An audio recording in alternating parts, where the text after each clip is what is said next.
coffee ပထမဆုံးစတင်ပြီးတော့ဖြစ်ပေါ်လာတဲ့ပုံပေါ့နော် coffee ကိုဘယ်ကစသိခဲ့ကြတယ်ဘယ်လိုမျိုးစတင်ခဲ့ကြတယ်ဆိုတဲ့ဟာလေးကိုကျွန်တော်နည်းနည်းလေးမျှဝေပေးချင်ပါတယ် coffee က900စုနှစ်လောက်ကပေါ့နော်အီသီယိုးပီးယားနိုင်ငံကာဖာနယ်ကဒီဘန်နာဆိုတဲ့ဒေသမှာဒီကာဒီဆိုတဲ့စိတ်ကြောင်းသားလေးပေါ့နော်ကာဒီဆိုတဲ့စိတ်ကြောင်းသားလေးစိတ်ကြောင်းသွားရင်းနဲ့သူကဒီစိတ်တွေကမြူတူးခုန်ပေါက်နေတော့သူတွေးခဲ့ရတယ်ပေါ့နော်စိတ်တွေဘာလို့မြူတူးခုန်ပေါက်နေလဲလို့သူကစူးစမ်းလိုက်တဲ့အချိန်မှာစိတ်တွေကဒီအသေးနီနီရဲရဲလေးပေါ့နော်အသေးနီနီရဲလေးကိုစားပြီးတော့သူတို့မြူတူးခုန်ပေါက်နေတော့တွေ့ခဲ့တော့သူကဒီတီးလေးကဘာတီးလေးပေါ့နော်ဘာတီးလဲဆိုတော့သူကခူးရတယ်ပေါ့ဒီကဘာတီးဖြစ်မလဲဆိုတော့သူခူးရတယ်ခူးသွားပြီးတော့ဟိုပြန်ရောက်တဲ့ချိန်မှာဒီ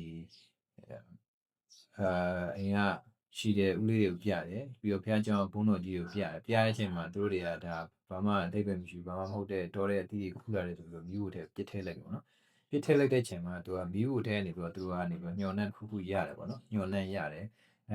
ဘာညော်နှံ့လဲပေါ့နော်ဒီနှံ့လေးက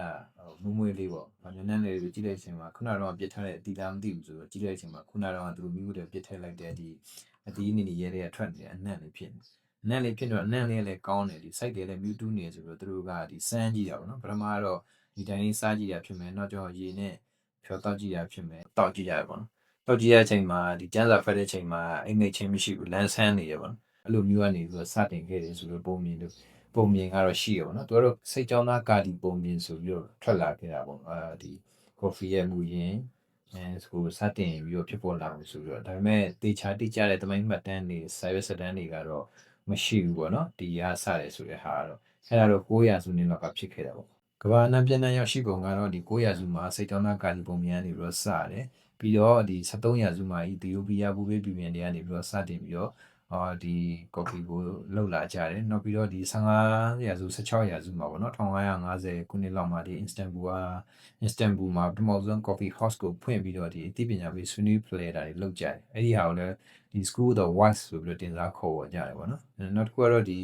1598မှာကကျွန်တော် dash 2ကနေပြီးတော့ coffee ဆိုပြီးတော့အမည်နာမအနေနဲ့စတင်ပြီးတော့သုံးစွဲကြတယ်ဒီ coffee ဆိုတဲ့အမည်နာမကိုစတင်ပြီးတော့ပေးခဲ့တာကတော့ဒီ dash ကနေပြီးတော့စားခဲ့တာပေါ့နော်နောက်ပြီးတော့ဒီ18ရာစုမှာတော့အိန္ဒိယကိုရောက်တယ်ဒီ18ရာစုမှာဆိုရှင် Brazil ကိုရောက်တယ်ပြီးတော့19ရာစုမှာဆိုရှင် Vietnam Australia မြန်မာကိုရောက်တယ်ပေါ့နော်အဲ့ဒီကနေပြီးတော့အခုဆိုရှင် coffee ကိုဒီကဘာအလုံးကနေပြီးတော့သုံးနေကြပါ